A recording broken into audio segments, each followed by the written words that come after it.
돌리실 때, 제 마음속에 지칠 때, 힘이 없을 때, 어딘지 모르게 삶의 모습들이 축 처질 때 십자가를 생각하고 십자가를 묵상할 때 우리에게 힘이 되고 또 우리를 일으켜 세우고 우리 안에 소망을 일으키는 그러한 은혜가 십자가에 있다라는 생각을 하게 됐습니다. 지극히 당연한 거지요. 사랑하는 성도 여러분, 세상에 많은 어려움과 힘든 일이 있을 때 그리스도의 십자가를 붙들고 십자가 앞에 나감으로 새 힘을 얻고 또 죽음으로 끝나지 않잖아요. 주님께서 십자가에서 우리를 구원하시고 또 주님께서 십자가에 죽으신 이후에 부활하심으로 생명, 소망을 주시는 거지 않습니까? 그래서 새 힘을 얻어 나가는 은혜가 있기를 주의 이름으로 간절히 축원합니다. 보니까 참 금년 여름에는 많이 덥기도 하더니만은 우리에게는 많이 더웠는데 저 다른 나라들에게는 태풍도 자주 오고 그래서 또 비도 물론 어제 그제 우리나라도 진짜 많이 오대요. 많이 왔지만 그러나 우리의 피해보다 그들의 피해가 훨씬 더 많았던 건 우리가 많은 소식들을 아는 바입니다. 자, 그럼에도 불구하고 그러한 많은 어려움들이 있지만 하나님은 자기 시간들을 계속해서 진행해 가시면서 우리에게 때때로 있어야 될 것들을 잊게 하시고 또 여러분과 저를 하나님께서 떠나지 아니하시고 지키시며 또 보호하고 계시다는 것을 깨닫게 됩니다. 하나님의 함께 하심과 더불어서 많은 어려움과 슬픔에 있는 이들을 하나님의 위로가 그들에게 함께 하기를 위해서도 기도하는 그러한 시간이 되시기를 바랍니다. 오늘은 어쩌면 하나의 어떤 분기점이라 이렇게 말할 수 있을 겁니다. 무슨 뜻이냐면 오늘이 낮과 밤이 똑같은 날이래요. 오늘이 넘어감으로 말미암아 이제 밤이 길어지는 거지요. 낮이 짧아지게 되는 그러한 날입니다. 다시 말해서 하나님께서 정하신 때와 시간들이 계속해서 잘 가고 있습니다. 이런 말씀이기도 하겠지요. 장로님께서 기도하시면서 풍성한 가을을 말씀하시던데 이때쯤 되면 이제 삶의 열매도 한 번쯤 헤아려 볼 때가 되었다 싶습니다. 오늘 본문의 말씀 사도행전입니다. 우리는 사복음서를 보았습니다. 사복음서, 그 복음서에서 가장 중요하신 분은 예수 그리스도의 사역을 보았습니다. 다시 말해서 복음의 실체를 보았습니다. 우리는 마태, 마가, 누가, 요한복음을 통해서 복음의 실체를 보았어요.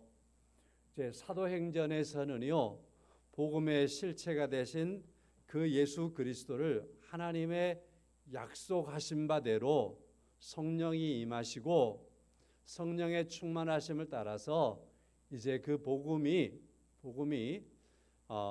교회가 세워지고 많은 민족들의 벽을 넘으며 세상 끝까지 확장되어지는 그러한 과정이 사도행전에서 기록되어져 있습니다. 복음서에서는 복음의 실체를 보았다면 그 실체를 보았던 이들이 성령의 충만함을 받아서 그 예수 그리스도의 복음을 땅끝까지 증거하는 그러한 증거의 현장들을 우리가 보게 되는 겁니다. 그래서 혹자들은 말합니다. 사도행전은 역동성이 있습니다. 사도행전은 머물러 있는 책이 아닙니다. 사도행전은 계속해서 확장되어지고 계속해서 뭔가에 도전해 나가는 그러한 책입니다.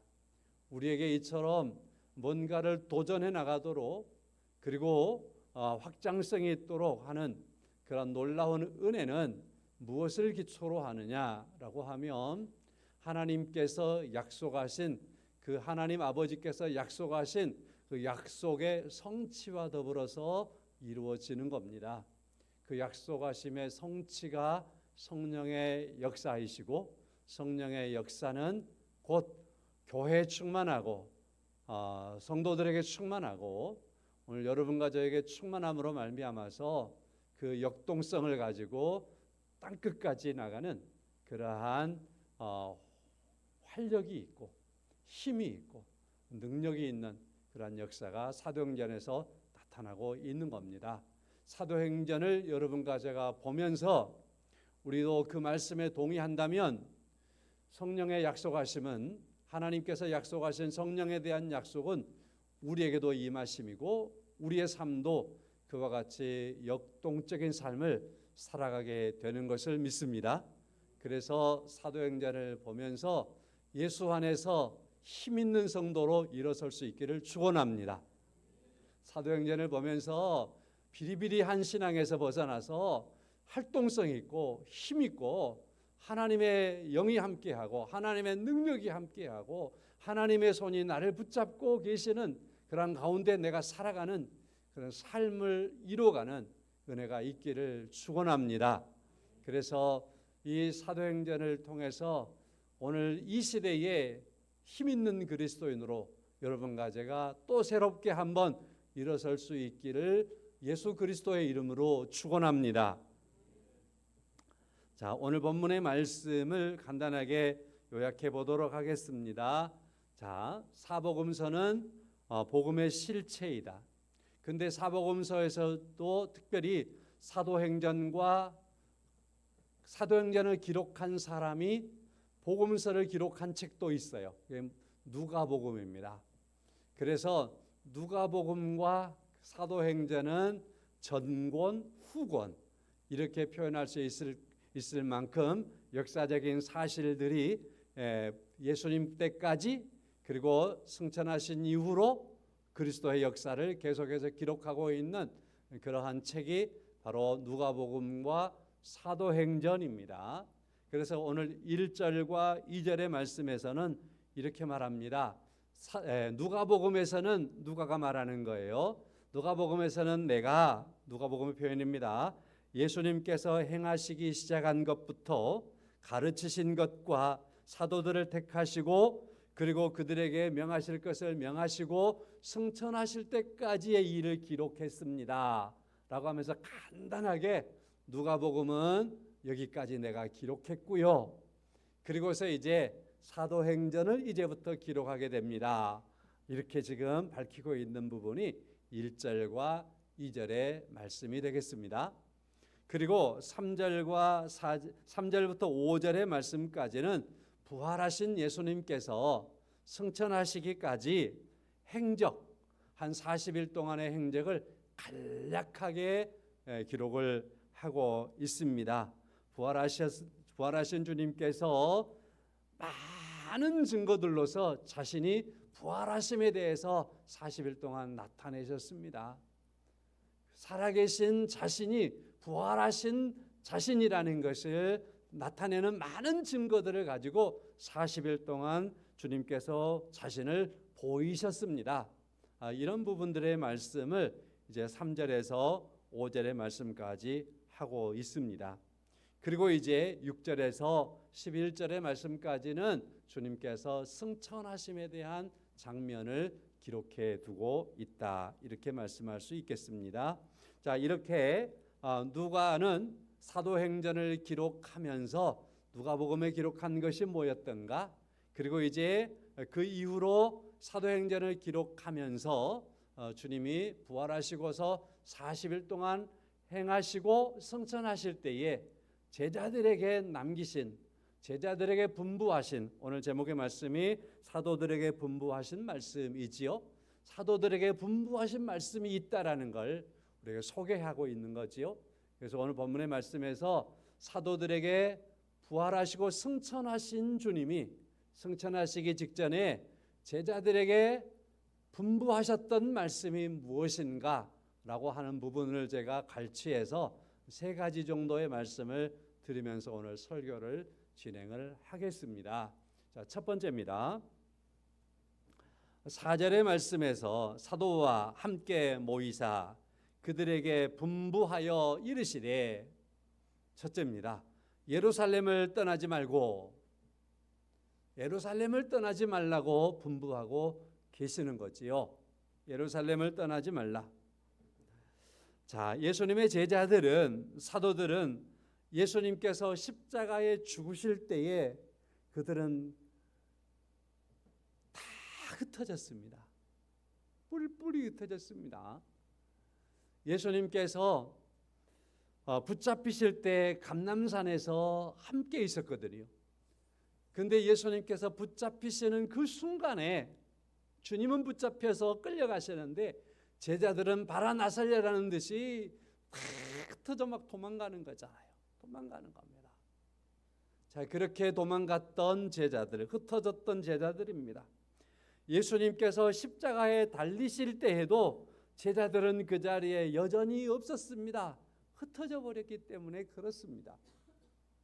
예수님께서 죽으신 이후로 부활하실 때까지 제자들 역시나 그들은 흩어져서 자신들이 갈릴리서부터 예루살렘까지 예수님을 따라왔던 인물이라는 것, 3년 동안 예수님을 따라다녔던 제자들이었다라는 사실까지라도 함구하면서 말이죠, 그들은 흩어져 버렸습니다.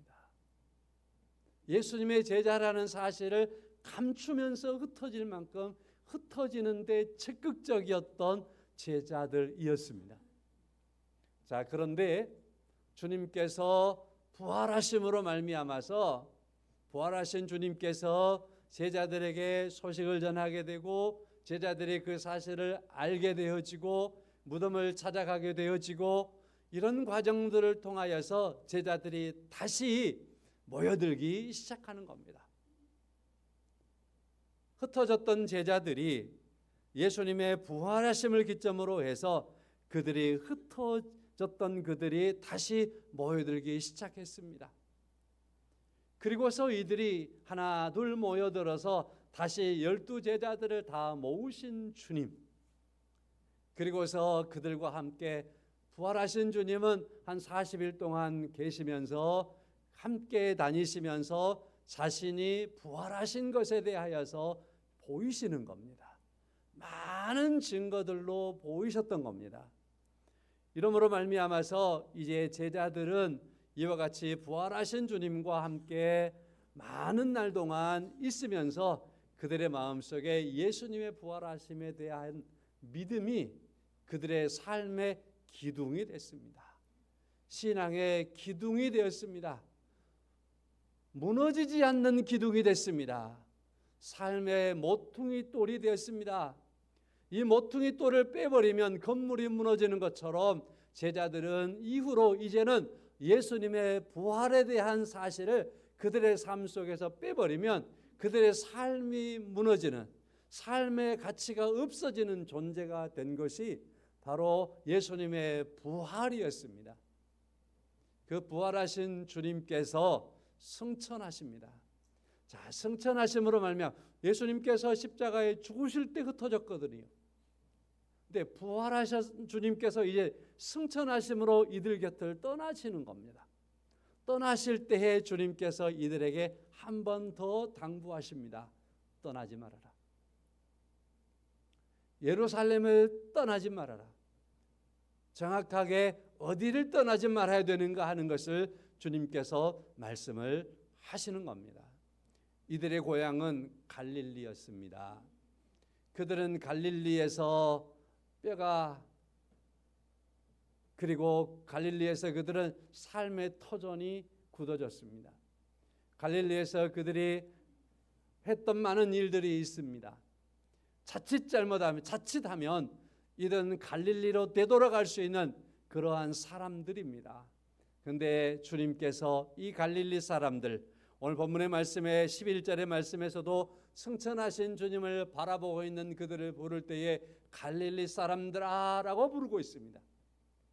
이 갈릴리 사람들, 그러나 그들에게 주님께서 말씀을 하시고 있습니다. 예루살렘을 떠나지 말고 갈릴리로 가버리지 말고 약속하신 것을 기다리고 있으라. 흩어지지 말라고 말씀을 하시고 있습니다. 그래서 오늘 첫 번째 주님께서 이들에게 분부하심은 예루살렘을 떠나지 말고입니다. 성도 여러분, 우리는 여기에서 예루살렘을 왜 떠나지 말라고 하셨을까라고 하는 그러한 말씀을 우리가 생각해 보아야 할 것입니다. 예루살렘은 하나님의 성전이 있는 곳이기 때문입니다. 예루살렘은 주님께서 세우신 교회가 있는 곳이기 때문입니다. 그래서 이들로 하여금 아직은 예루살렘 교회에서, 예루살렘에서 이들이 머물러 있어야 되기 때문에 예루살렘을 떠나지 말라고 말씀을 하시는 겁니다. 교회를 떠나지 말라라는 말씀이지요. 제가 줄기차게 우리 교회에 주보해 내고 있는 상황 하나가 있습니다. 그것은 예배 생활을 교회 중심으로 합시다라고 하는 거죠. 교회 중심으로 우리 예배 생활이 이루어질 수 있도록 합시다라는 겁니다. 우리 그리스도인들에게 있어서 기초가 되고 원리가 되고 또한 신앙의 방향이 되고 우리의 목적을 지시하는 본질이 되는 세 가지가 있습니다. 그건 뭐냐면 하나님 중심, 성경 중심, 교회 중심입니다. 성도 여러분, 여러분과 저의 신앙의 가장 본질이 되는 것은 우리의 삶의 모습이 하나님 중심이어야 하고 성경 중심이어야 하고 교회 중심이어야 합니다. 믿으십니까? 우리 그리스도인들은 이 세 가지가 기초입니다. 삶의 원리가 여기서부터 나오는 겁니다. 자, 그래서 이 세 가지를 간단하게 좀 설명을 하도록 하겠습니다. 하나님 중심입니다. 모든 것이 하나님 중심으로 이루어져야 한다는 것을 말씀하고 있는 부분입니다. 우리의 삶도 그렇고요, 생각도 그렇고요, 행동도 그렇고요, 우리의 예배도 하나님 중심의 예배가 되어야 합니다. 세상에 모든 종교에는 예배가 있습니다. 모든 종교에는 예배가 있어요. 기독교에게만 예배가 있는 게 아니에요. 모든 종교가 행하고 있는 그 사실들은 예배라고 말할 수 있습니다. 근데 그들의 예배가 참되냐 참되지 않냐라고 하는 것을 우리가 논할 때에는 하나님 중심의 예배이냐 아니냐인 것입니다. 정성이 어마어마하게 들어간 예배들이 얼마나 많은지 모릅니다. 성도 여러분, 하나님께 제단을 쌓아서 하나님께 제사를 드리라고 했던 그 제단은요, 그 제단은 제가 서 있는 이 강단의 강대상의 2개 정도도 안 될 것입니다. 하나님은 이거 그렇게 크게 하라고 하신 적이 없어요. 그렇지만 여러분, 고대의 많은 고고학적인 그러한 유물들 가운데, 그러한 현 장소들 가운데에서 많은 종교들이 가지고 있는 제단들이 있잖아요. 제단들. 이 제단들이 우리 교회보다도 수배 더 큰 제단들이 얼마나 많은지 몰라요. 거기서 드리는 그들의 제사들이, 그들의 예배들이 얼마나 대단했겠습니까? 세상의 많은 종교들은 예배를 위해서 그들이 제단도 어마어마하게 크게 쌓기도 하고 재물을 무지하게 많이 드리기도 하고 어떤 이는 자기에게 가장 소중한 것이 뭘까 생각하다가 자기 장자 큰아들을 가져다가 제사를 드려버리는, 예배 드려버리는 그러한 일도 있었다고 성경도 기록하고 있습니다. 성도 여러분, 여러분과 저에게 있어서 예배, 하나님께서 우리에게 지정하신 가장 소중한 예배는 하나님 중심이어야 한다고 하는 사실입니다. 늘 여러분과 제가 이와 같이 주일이 되면 교회를 향해서 우리의 발걸음을 가지는 것은 하나님 중심으로 우리가 예배를 드리기 위함인 줄로 믿습니다. 이걸 방해하는 건 하나님이 진짜 싫어했어요. 너무너무 싫어했어요. 그래서 우리가 성경을 보면 이스라엘의 전역에 있는 많은 제단들이 있었어요. 산당들이 있었어요. 그 산당들을 제거하기를 원했어요. 왜냐하면 그 많은 산당들이 다 하나님 중심으로 하나님께 예배하는 것을 방해하고 있기 때문에 그랬어요. 우리의 삶 속에서 하나님 중심의 예배를 방해하는 것이 있다면 그것은 우리가 놓아야 합니다. 버려야 합니다. 그래서 하나님 중심은 우리의 삶의 주인이 하나님이시고 우리의 모든 뜻과 계획이 하나님의 뜻 안에 있음을 고백하며 나가는 그러한 삶과 예배가 있는 그러한 모습이 하나님 중심을 말하는 겁니다. 늘 하나님 중심의 삶을 살아가기를 주의 이름으로 축원합니다. 그 사람이 고백할 수 있을 겁니다. 나의 삶은 영적인 예배의 삶을 살았습니다. 이렇게 말할 수 있을 겁니다. 두 번째로는 성경 중심입니다. 우리 성경은 기독교인에게 있어서 신앙과 삶의 가장 중요한 권위자입니다.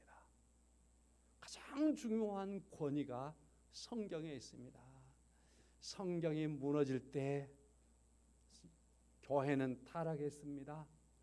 성경이 교회의 자리를 잡을 때 교회가 올바로 서게 되었습니다. 그래서 종교개혁자들은 언제부턴가 소리를 지르기 시작했습니다. 성경이 가는 데까지 가고 성경이 서는 데서 섭니다. 이것이 바로 기독교의 원리입니다. 기독교의 기준입니다.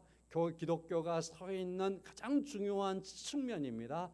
교회는 그래서 성경이 서는 데서 서고 가는 데서 가기 때문에 성경이 캐논, 성경이 잣대입니다. 성경이 기준이어야 합니다. 성경이 아니면 안 됩니다. 성경의 권위를 넘어서는 것은 허용될 수 없습니다. 성경의 권위를 누구도 무너뜨릴 수 없습니다.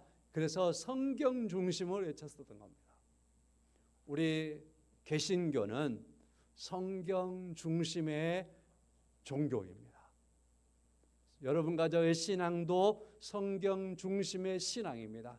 그래서 성경의 권위를 무너뜨릴 것도 세상에 없고 성경의 권위를 넘어설 만한 것도 세상에는 없습니다. 오직 성경만이 가장 참되고 옳으며 가장 중요한 권위를 가지고 있습니다. 그래서 성경은 하나님의 말씀이라고 하는 겁니다. 하나님의 말씀인 성경. 그래서 우리의 신앙과 교리가 성경에 있습니다. 우리의 삶의 윤리적인 삶의 방향과 방식이 성경에 있습니다. 성경에 기초하는 삶들. 그래서 첫 번째 하나님 중심, 두 번째 성경 중심을 말씀을 드렸습니다. 세 번째는 교회 중심입니다. 교회 중심. 교회는 우리 그리스도인들에게 있어서 공동체로서 그 중요성을 강조하고 있는 겁니다. 교회는 성도들이 모여서 그리스도가 머리가 되시고 지체를 이루어서 함께 공동체를 이루고 그 안에서 하나님을 예배하고 또한 함께 말씀의 뜻을 이루어가고 그 믿음을 서로 강화해가고 교회에서 함께 하나님을 예배하고 하나님을 찬양하며 하나님의 일들을 함께 힘 모아서 계획하고 이를 가지고서 세상을 향해서 나갈 수 있는 그러한 원천을 이루는 곳이 교회인 것입니다. 그래서 교회를 가리켜서 단순한 건물이라고 말하지 않습니다. 교회는 그리스도의 몸이라고 말하는 것입니다. 교회는 성도들이 함께 모여서 봉사하기도 하고 세상의 복음을 전하기 위한 사명을 감당해 나가는 그러한 곳이 교회인 것입니다. 그러므로 교회 중심. 오늘 주님께서 말씀을 하십니다. 예루살렘을 떠나지 말고 하나님 중심하고 그리고 하나님의 말씀을 중심하고 그리고 또한 교회를 중심하고 떠나지 말아라 라고 하는 말씀을 하시고 있다라고 듣습니다. 오늘 이 시대에 그리스도인으로 살아가는 여러분과 저에게 하시는 말씀인 줄로 믿습니다. 두 번째로는요, 내게서 들은 바 아버지께서 약속하신 것을 기다리라. 그래서 아버지는 하나님이시겠고 약속하신 것을 기다리라 그 말씀을 하시는 것입니다. 답은 간단합니다. 약속하신 것은 성령입니다.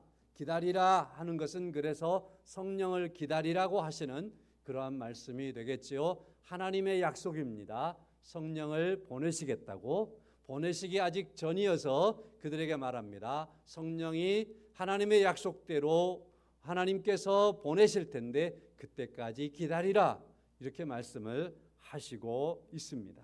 성도 여러분, 기다림에 대한 용어들을 먼저 간단하게 그냥 생각되는 대로 정리해서 말씀을 드리겠습니다. 기다림, 그리스도인들에게서 기다림은 무엇일까? 그것은요, 신뢰입니다. 다시 말해서 믿음인 것입니다.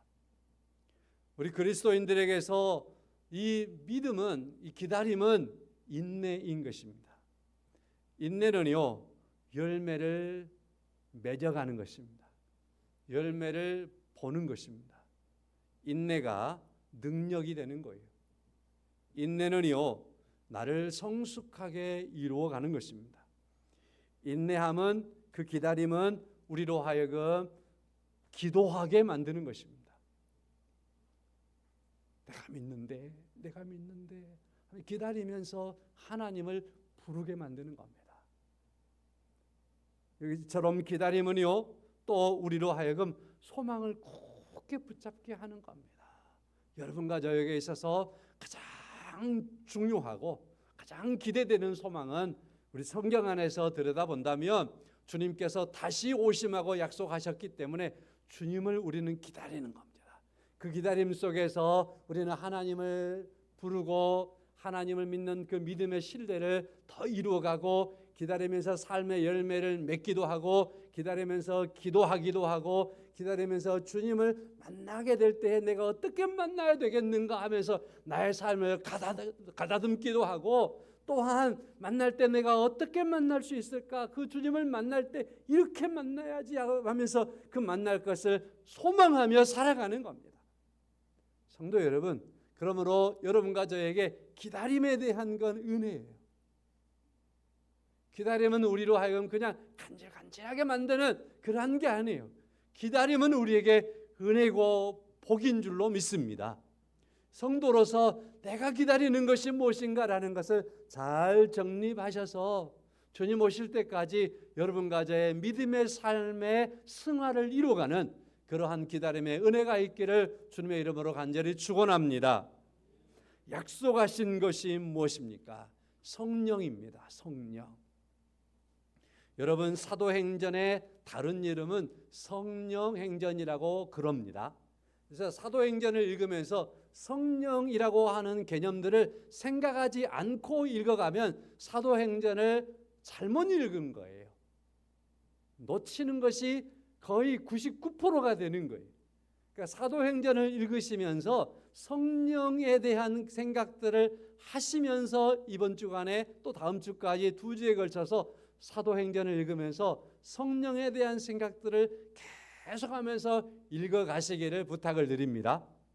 이 부분을 놓치면 절대 안 됩니다. 자, 사도행전은 성령행전이다.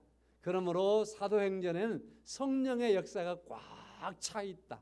그래서 사도행전에서 일어나는 모든 운동들은, 사도행전에서 일어나고 있는 많은 역사적인 사실들은 거기에 성령이 거기에 모든 것을 뒷받침하고 있다. 성령의 역사 속에서 이 사실들이 진행되고 있다 하는 사실들을 늘 기억하시면서 사도행전을 꼭 읽어가시기를 간절히 부탁을 드립니다. 제가 이렇게 정리해봤어요. 성령은 하나님이며 능력이며 가능하게 하며 하늘을 바라보게 하며 교회를 세우며 땅끝까지 나아가는 사명이며 역동적으로 이끌어가며 부흥을 일으키며 기도하게 하며 담대하게 합니다. 성령은 그렇습니다. 사도행전에서 성령에 대한 중요한 부분들을 꼭 붙잡으시기를 바라고요. 성령의 충만한 모습으로 사도행전을 읽고 나서 설 수 있는 여러분과 제가 되고 우리 교회가 되기를 주의 이름으로 축원합니다. 사도행전 외에 성령에 대한 말씀이 어마어마하게 많지만 간단하게 제가 몇 구절만 소개합니다. 로마서 8장 16절, 성령이 친히 우리의 영과 더불어 우리가 하나님의 자녀인 것을 증언하시나니, 성령께서 여러분과 저로 하여금 하나님의 자녀인 것을 증언해 줍니다. 내 안에 내가 하나님의 자녀다, 하나님을 내가 나의 아버지로 부른다. 여기 오늘 아버지라는 말씀이 4절에 있죠. 주님께서 들은 바 아버지께서 약속하신 이 아버지가 하나님이신데, 하나님이 나의 아버지로 고백되어진다. 이 말은 내가 하나님의 자녀다라고 하는 고백이죠. 성령께서 이 사실을 이루신 줄로 믿습니다. 성령께서. 그래서 내가 성령을 받았냐 안 받았냐 여러 모습으로 진단해 볼 수 있지만, 가장 기초적인 건 내가 하나님을 아버지로 고백하면 성령께서 나를 이와 같이 하나님을 아버지로 고백하게 하셨다. 믿으십니까? 나 성령을 받은 사람이다. 성령이 나를 주관하고 있다. 사실을 잊지 마십시오. 로마서 8장 26절입니다. 이와 같이 성령도 우리의 연약함을 도우시나니, 사람은 굉장히 연약한 존재지 않습니까? 그러나 우리의 연약함은 성령께서 도우신다라고 말씀을 하시고 있습니다. 성령께서 우리를 도우시나니, 갈라디아서 5장 5절의 말씀에서 우리가 성령으로 믿음을 따라 의의 소망을 기다린다. 성령이 우리로 하여금 믿음을 따라 살게 하고 의의 소망을 기다리게, 예수를 기다리게 하는 그러한 원동력이 성령 안에 있습니다. 믿음을 따라서 살아가게 하는 겁니다. 성령께서. 갈라디아서 5장 22절부터 23절 말씀 너무나 잘 아는 성령의 열매, 성령의 열매, 우리의 삶의 열매, 그리스도인으로서의 우리의 삶의 열매들이 성령으로 말미암아 맺어진다는 사실입니다. 우리의 열매들이 주님 앞에 섰을 때에 풍성하기를 축원합니다. 성령께서 우리로 하여금 이와 같은 열매를 맺게 하실 겁니다. 우리요 1900년에 태어나서 1965년에 하나님의 부름을 받았던 우리나라 초대 부흥사 중에서 대표적인 부흥사 한 분이 있는데요. 그분은 이성봉 목사님입니다. 이성봉 목사님. 1900년에 태어나서 1965년에 태어나던 해네요. 그때 돌아가셨는데요. 자, 그러면 이분은 일제 감전기를 목사로서 산 거예요. 그지요? 그것도 부흥사로서 산 거예요. 한국을 대표하는 부흥사였어요. 그런 부흥사로서 이분이 부흥 집회를 인도하며 전국을 다니는 거죠. 그러면서 부흥 집회를 인도하는 거예요. 저 일본이들이 교회를 말살하려고 하고 신사 참배 않는다고 교회를 핍박하고 성도들을 잡아가고 성도들을 그렇게 많이 감옥에 넣고 많은 목사들이 죽고 그런 일들이 벌어지는 그 시기에 이분이 부흥사로서 전국을 누비면서 교회를 떠나지 말아야 됩니다. 우리는 예수 안에 살아야 됩니다. 이 사실들을 막 증거하면서 부흥사로서 살았단 말이에요. 그랬더니 해방이 됐어요. 해방이 됐는가 싶더니만은 또 이제 저 북쪽에서 공산군이 밀고 내려와 가지고 6.25라고 하는 전쟁 시기가 있었고, 이때 또 예수 믿는 사람들 많은 교회가 불타고 많은 목회자들과 많은 성도들이 얼마나 많이 순교를 했지 않습니까? 많이 죽었습니다. 이럴 때에도 그분이 계속해서 멈추지 않고 부흥사로서 교회들을 일으켰던 거예요. 성도들을 일으켰던 거지요. 근데 이 이성봉 목사님에게 하나의 습관이 있었다 그래요. 습관이 있었대요. 그분에게 있는 습관이 뭐냐면 왼손을 항상 이렇게 주먹을 쥐고 살았답니다. 이분은 강단에 올라가서도 주먹을 쥐고 있었고, 잠을 자면서도 주먹을 쥐고 있었고, 길을 갈 때도 주먹을 쥐고 길을 가고 항상 왼손을 주먹을 쥐고 다녔다 그럽니다. 이분이 주먹을 쥐고 다니는 것은 왼손이 불편해서가 아니고 이분에게 있어서 나름대로 신앙적인 중요한 자기 다짐이 있고 신앙에 대한 중요한 고백이 있었던 거죠. 그것은 바로 하나님의 영이신 성령께서 나를 붙잡고 계시다. 나를 이처럼 붙잡고 계신다.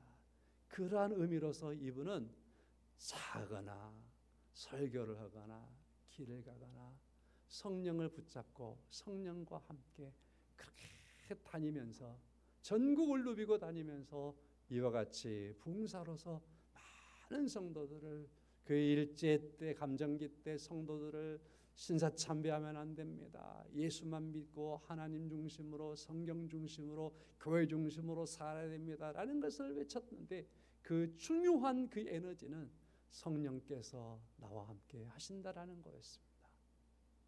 성령께서 나를 붙잡고 계신다라는 거였습니다. 그런데 이 약속이 이성복 목사님에게만 하나님께서 하신 약속이냐라고 보았을 때 그렇지 않다라는 것입니다. 이 약속이 오늘 또 여러분과 저에게 주어진 하나님의 약속인 줄로 믿습니다. 성도 여러분, 성령을 약속하셨고 주님께서 승천하신 이후에 열흘째 됐을 때 성령이 임하셨고 그 이후로는 모든 성도들에게 성령께서 함께 하셨습니다. 약속하신 것을 기다리라. 그 기다림이 예수 안에서 성취되었는데 성령이 우리에게 임하셨습니다. 여러분과 저와 함께 하시는 것을 믿습니다. 세 번째 주님께서 분부하신 것은 8절의 말씀이지요. 땅끝까지 이르러 내 증인이 되라. 땅끝까지 이르러 내 증인이 되라 하는 말씀이었습니다. 이 말씀은 준비는 충분히 되었지만 시간이 많이 돼서 여기까지 하겠습니다. 여러분, 우리는 하나님 중심, 성경 중심, 교회 중심으로 흩어지지 않고 성령의 충만한 가운데 살아야 할 줄로 믿습니다.